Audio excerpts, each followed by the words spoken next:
Hello दोस्तों, ज्ञान की रफ्तार यूट्यूब चैनल में आप सभी का स्वागत है। आज का जो हमारा टॉपिक है वह है नेशनल इनकम यानी कि राष्ट्रीय आय। इसमें हम जानेंगे कि राष्ट्रीय आय क्या होता है, जीडीपी और जीएनपी क्या होता है, जीडीपी और जीएनपी में संबंध क्या होता है।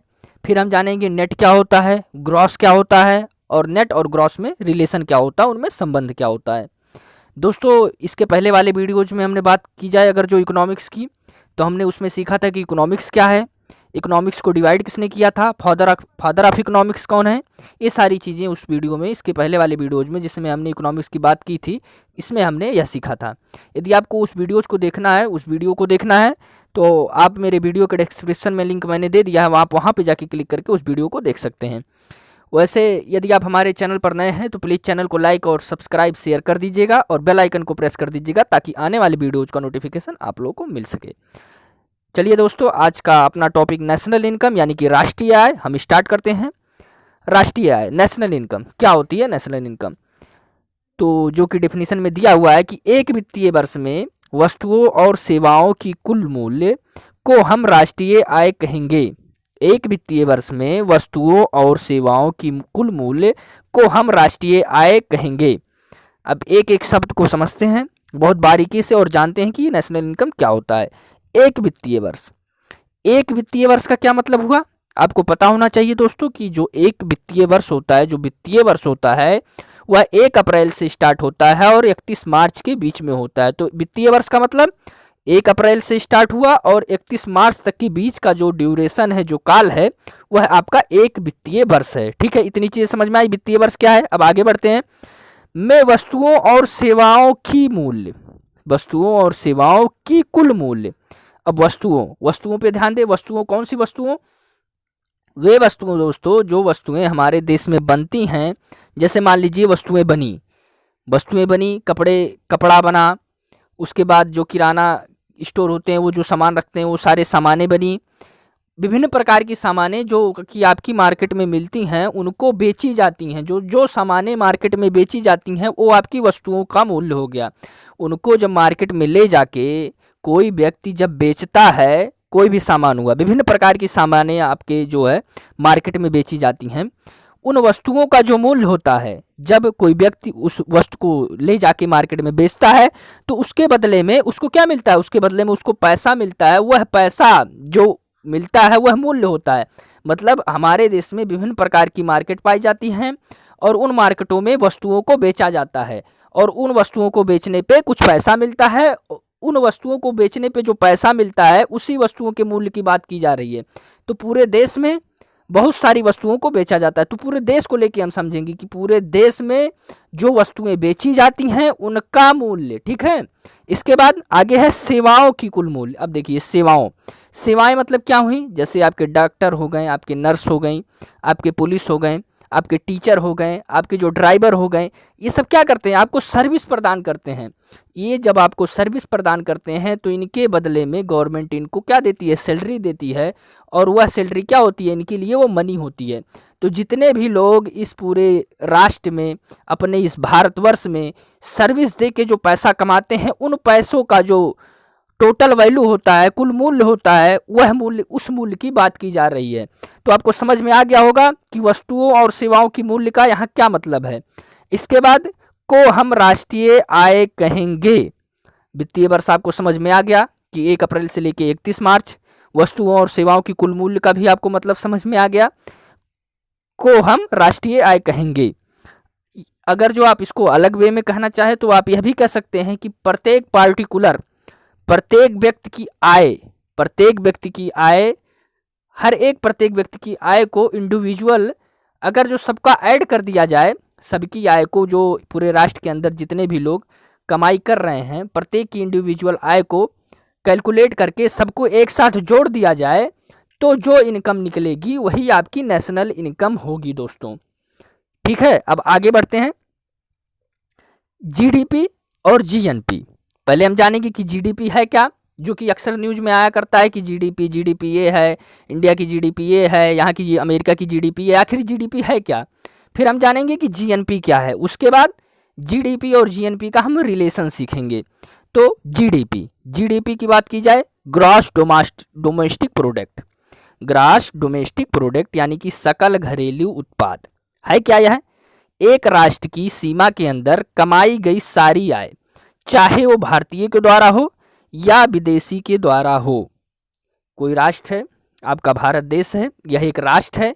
इस भारत देश के अंदर कमाई गई सारी आय, जो भी पैसा कमाया जाता है, चाहे वह इंडियन कंपनी के द्वारा कमाई जाए, इंडियन लोगों के द्वारा कमाई जाए, या कोई फॉरेन से कोई बंदा आके अपनी यहाँ पे कंपनी लगाया है और वह इस कंपनी को लगा के प्रोडक्ट बनाकर और यहाँ के मार्केट में बेचकर पैसा कमा रहा है, भले वो फॉरेन का हो चाहे विदेशी भी पैसा यहाँ पे कमा रहा हो, तो वह जो आय होगी वह आपकी जीडीपी कहलाएगी। मतलब चाहे वो बंदा इंडियन हो चाहे वो बंदा फॉरेनर हो, अगर जो यहाँ पे वो पैसा कमा रहा है किसी प्रोडक्ट का उत्पाद करके या किसी भी तरह, तो वो सारी आय जो होती है वो आपकी जीडीपी होती है।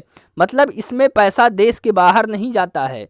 कोई फॉरेनर कंपनी है, मान लीजिए वो यहाँ पे आई आपके यहाँ, उसने यहाँ पे कुछ प्रोड्यूस किया, प्रोड्यूस करने के बाद वो जो पैसा कमाई उस पैसे को जोड़ा जाएगा, और जो आपके इंडिया के लोग हैं वो जो पैसा कमा रहे हैं उनके पैसे को जोड़ा जाएगा, उनकी आय को जोड़ा जाएगा, और ये जो सारी आय होंगी इनको जब ऐड कर दिया जाएगा तो ये आपकी जीडीपी होती है। अगर जो आपको अलग वे में समझना तो ये आप जान लीजिए कि अपने देश के अंदर जो भी आय कमाई जाती है उनको हम जीडीपी कहते हैं, देश के अंदर राष्ट्र की सीमा के भीतर। ठीक है। फिर आप पूछेंगे कि जीएनपी क्या होता है, यानी कि ग्रॉस नेशनल प्रोडक्ट क्या होता है। तो देखिए दोस्तों, सकल राष्ट्रीय उत्पाद, जब हम विदेश लोगों की आय जो भारत में कमाकर भारत से बाहर भेज रहे हैं को जीडीपी से हटा दें और भारतीय लोगों की आय जो भारत के बाहर कमाकर भारत में भेज रहे हैं उसे जोड़ दें, तो सकल राष्ट्रीय उत्पाद आता है, यानी कि आपकी जीएनपी तब आती है। ध्यान से समझिए इसको।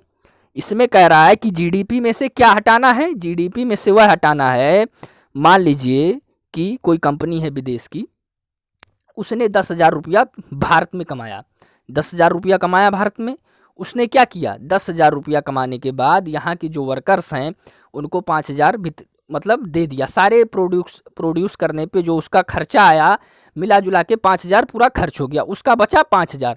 5,000 क्या करता है, वह अपने देश में भेजता है। कमाई जो है उसकी 10,000, उसमें से 5,000 वह अपने फॉरेन कंट्री में अपने देश में भेजता है। अपने देश में वो पैसा भेज दिया तो वो जो 5,000 जो उसने भेजा वो तो हमारे देश में पैसा रह नहीं गया, तो वो पैसा क्या करेंगे, घटाएंगे। किस में से घटाएंगे, जीडीपी में से घटाएंगे। जो आपकी यहाँ की जीडीपी है उसमें से वह 5,000 घटाएंगे, यानी कि जो फॉरेन इनकम होगी, जो बाहर जा रही इनकम होगी, उसको उसमें से हम घटा देंगे। ठीक है। फिर जोड़ेंगे क्या, हम वह जोड़ेंगे जो मान लीजिए कोई भारतीय है, वह बाहर विदेश में कमा रहा है, अमेरिका इंग्लैंड कहीं भी कमा रहा है, वह अब वहाँ से कुछ पैसा क्या होगा, भेज रहा होगा। कहाँ भेज रहा होगा, अपने देश में भेज रहा होगा। मान लीजिए वो 15,000 20,000 जो आप उसकी आय है उसमें से कुछ पैसा जो बचा पा रहा है, 2,000 3,000 वह आपके इंडिया में भेज रहा है। तो उस जो पैसा भेज रहा है उसको क्या किया जाएगा, ऐड किया जाएगा। मतलब जीडीपी में जो फॉरेनर की इनकम है जो बाहर भेजी जा रही है उसको घटाया जाएगा, और जो ऐड किया जाएगा, जो इंडियंस बाहर से पैसा कमा रहे हैं और आपके यहाँ भेज रहे हैं उसको ऐड किया जाएगा। तो फार्मूला क्या बनेगा, आपकी जीएनपी का फार्मूला क्या बनेगा, मतलब जीडीपी मतलब कि जो आपके राष्ट्र की सीमा के अंदर कमाई जा रही है, इसमें आपके किसी फॉरेन ट्रेड नहीं हो रहा, फॉरेनर की बात नहीं की जा रही है, आपकी राष्ट्र की सीमा के ही भीतर, आपकी राष्ट्र के सीमा के ही भीतर की बात की जा रही है। इसमें आप दूसरे कंट्री से रिलेशन नहीं रखेंगे जीडीपी में। लेकिन जीएनपी में क्या होता है, जीएनपी में जीडीपी में से आप क्या करते हैं, जो आपके फॉरेनर इनकम होती है, जो फॉरेनर जो पैसा भेज देते हैं, यहाँ से भेज देते हैं, इन पहले पैसा वितरित करने के बाद, जो लोग इनके यहाँ काम करते हैं इनको पैसा वितरित करने के बाद जो इनकम इनकी बचती है जो उसको भेज देते हैं जब अपने यहाँ, उसको क्या करेंगे, घटाएंगे और जोड़ेंगे क्या, जो इंडियंस बाहर पैसा कमा कर जो पैसा हमारे इंडिया में भेजते हैं उसको हम ऐड करेंगे। तो इस प्रकार से हमारी जो जीएनपी होगी वो बन जाएगी जीडीपी प्लस फॉरेनर में भेजा हुआ पैसा, ब्रैकेट में देखिए जीडीपी प्लस ब्रैकेट में फॉरेनर में भेजा हुआ पैसा, और प्लस जो इंडियन जो हैं वो अपने यहाँ भेजा हुआ पैसा, यानी इंडियंस वाला पैसा जोड़ेंगे, इंडियंस की जो इनकम होगी उसको जोड़ेंगे और फॉरेनर जो पैसा भेज रहे हैं उसको घटाएंगे।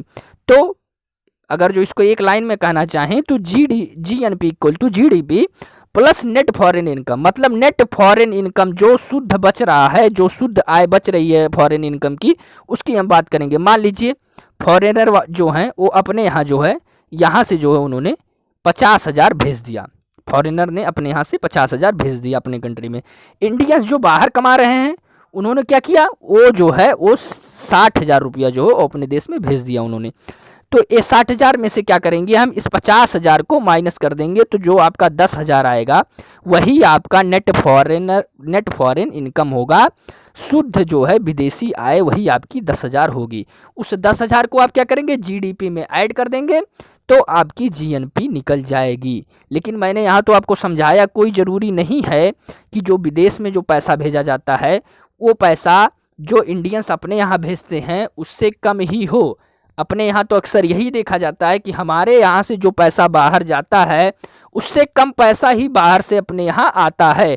मतलब कि हमारे यहाँ की जो जीएनपी होती है वो जीडीपी से कम होती है। क्यों? क्योंकि जो आपकी ये नेट फॉरेन इनकम है ये हमारे यहाँ निगेटिव होती है। निगेटिव होने की वजह से जीडीपी में से उतना पैसा घट जाता है। इस वजह से हमारे देश की जीएनपी जो होती है वो अक्सर ऐसा देखा जाता है कि वो कम ही होती है हमारे यहाँ की जीडीपी से, ग्रास डोमेस्टिक प्रोडक्ट यानी कि सकल घरेलू उत्पाद से। लेकिन ऐसा कुछ नहीं है कि हमेशा कम ही रहेगा, बढ़ भी सकता है। तो अगर जो कोई आपसे पूछे कि जीडीपी और जीएनपी में बड़ा कौन है, तो आप सीधे आंसर देंगे कि हम नहीं बता सकते कि जीडीपी और जीएनपी में बड़ा क्या है। बड़ा इस बात पे डिपेंड करेगा कि आपकी नेट फॉरेन इनकम क्या हो रही है, आपकी शुद्ध विदेशी आय क्या हो रही है। यदि आपका नेट फॉरेन इनकम पॉजिटिव है तो आपकी जो जीएनपी होगी वो जीडीपी से बड़ी होगी। यदि आपका नेट फॉरेन इनकम निगेटिव है तो आपकी जो जीएनपी होगी वो जीडीपी से छोटी होगी। उम्मीद है दोस्तों कि ये बात आप लोगों को पसंद आई होगी। आगे हम बात करेंगे gross and net. Gross and net, gross मतलब सकल, सकल मतलब संपूर्ण, सारा, मतलब कि सारी चीज़ें इसमें इंक्लूड हो गई। जैसे आप एग्जांपल लीजिए, मान लीजिए किसी की सैलरी जो है वो 40,000 है, किसी की इनकम महीने की 40,000 है, गवर्नमेंट उसे 40,000 सैलरी देती है। 40,000 सैलरी है, लेकिन 40,000 सैलरी ना होके उसको वो सैलरी 38,000 ही मिल पाती है, 38,000 ही मिल पाती है। क्यों इस वजह से 38,000 मिल पाती है? मान लीजिए 2,000 रुपया उसका एफडी या पीएफ वगैरह कुछ कटता है, एफडी कट रहा है, पीएफ कट रहा है, ये जो है उसका 2,000 रुपया कट जा रहा है। तो 40,000 तो उसकी पूरी सैलरी है, लेकिन उसको मिल कितना रहा है, 38,000। 2,000 रुपया क्या हो रहा है, उसका कट जा रहा है, कहीं भी कट जा रहा हो, पीएफ में कट जा रहा हो, एफडी में कट जा रहा हो, उससे मतलब नहीं है, लेकिन वो 2,000 रुपया उसका क्या हो, कट जा रहा है। तो 2,000 रुपया जो उसका कट गया वो क्या हो गया, वो तो उसका डिप्रेसिएशन हो गया, यानी कि उसका मूल्यह्रास हो गया। 40,000 जो उसकी सैलरी हो गई वो क्या हो गई, ग्रॉस हो गई, यानी कि उसकी सकल इनकम हो गई। और जो उसको 38,000 मिल रहा है वो क्या हो गई, उसकी नेट इनकम हो गई, यानी कि उसकी शुद्ध इनकम हो गई। समझ में आया होगा दोस्तों। देखिए, कुल मूल्य जिसमें से कोई भी चीज़ घटाई नहीं गई हो, मतलब इसमें से जो डिप्रेसिएशन है वो घटाया नहीं गया है। जो 2,000 रुपया एग्जाम्पल के तौर पे जो डिप्रेसिएशन है, जो पीएफ वगैरह कट रहा है, उसको घटाया नहीं गया है। इसमें 40,000 को टोटल मान लिया गया है। तो ये जो 40,000 है वो उसके लिए सकल चीज़ हो गई, ग्रॉस हो गई। अब नेट क्या हुआ, जो 38,000 रुपया उसको मिल रहा है, जब हम सकल से मूल्यह्रास को घटा देते हैं तो जो शुद्ध बचता है उसको हम नेट कहते हैं। यानी कि जब आप डिप्रेसिएशन निकाल देते हैं उसके बाद जो बचता है वह आपका क्या होता है, वह है आपका नेट इनकम होता है। यानी कि 2,000 निकालने के बाद 2,000 आपका डिप्रेसिएशन हो गया, जो बचा 38,000 वह आपका नेट यानी कि शुद्ध इनकम हो गया। रिलेशन आप इसमें देखना चाहें तो आप यह कह सकते हैं दोस्तों रिलेशन के तौर पे कि अगर जो आपकी जो ग्रॉस है उसमें क्या ऐड होता है, नेट प्लस डिप्रेसिएशन, यानी कि सकल बराबर शुद्ध प्लस मूल्यह्रास। यानी कि जब सकल में से आप जो है डिप्रेसिएशन निकाल देंगे तब आपको नेट मिलेगा, और ग्रॉस में ग्रॉस जो होगा आपका, जब आप नेट में आप उस डिप्रेसिएशन को ऐड कर देंगे, जो डिप्रेसिएशन निकाला जा रहा है, तो नेट प्लस डिप्रेसिएशन आपका ग्रॉस हो जाएगा। और जब ग्रॉस से आप उस डिप्रेसिएशन को निकाल देंगे तो आपकी वो नेट होगी। जब इसको इधर भेजेंगे तो ये निगेटिव हो जाएगा, तो आपका क्या बनेगा, नेट इक्वल टू, आपका जो नेट बनेगा, नेट यानी कि शुद्ध इनकम जो बनेगा वो आपका बनेगा net equal to gross plus depreciation, यानी सॉरी ग्रॉस माइनस, ये माइनस रहेगा दोस्तों, ग्रॉस माइनस डिप्रेसिएशन मतलब शुद्ध मतलब पूरे में से आप मूल्यह्रास को निकाल रहे हैं, माइनस कर रहे हैं। सकल माइनस मूल्यह्रास, ग्रॉस माइनस डिप्रेसिएशन आपका नेट बनेगा। तो दोस्तों उम्मीद है कि आप लोगों को इतनी बात समझ में आई होगी कि नेशनल इनकम क्या होता है, जीडीपी जीएनपी क्या होता है, दोनों का रिलेशन क्या होता है, नेट और ग्रॉस ये टर्म क्या होते हैं, नेट और ग्रॉस में रिलेशन क्या होता है। दोस्तों यदि आप हमारे चैनल पर नए हैं तो प्लीज़ चैनल को लाइक, सब्सक्राइब, शेयर कर दीजिएगा और बेल आइकन को प्रेस कर दीजिएगा ताकि आने वाले वीडियो का नोटिफिकेशन आप लोगों को मिल सके। आपको अगर जो इसका पीडीएफ चाहिए तो आप हमारे टेलीग्राम चैनल ज्ञान की रफ्तार विद धीरज पांडे पे जुड़ सकते हैं और वहाँ पे जाके आप इसका पीडीएफ प्राप्त कर सकते हैं। अगर जो वैसे भी मैंने वीडियो के डिस्क्रिप्शन में लिंक दे दिया, आप वहाँ पे भी जाके क्लिक करके इसका पीडीएफ प्राप्त कर सकते हैं। थैंक यू दोस्तों।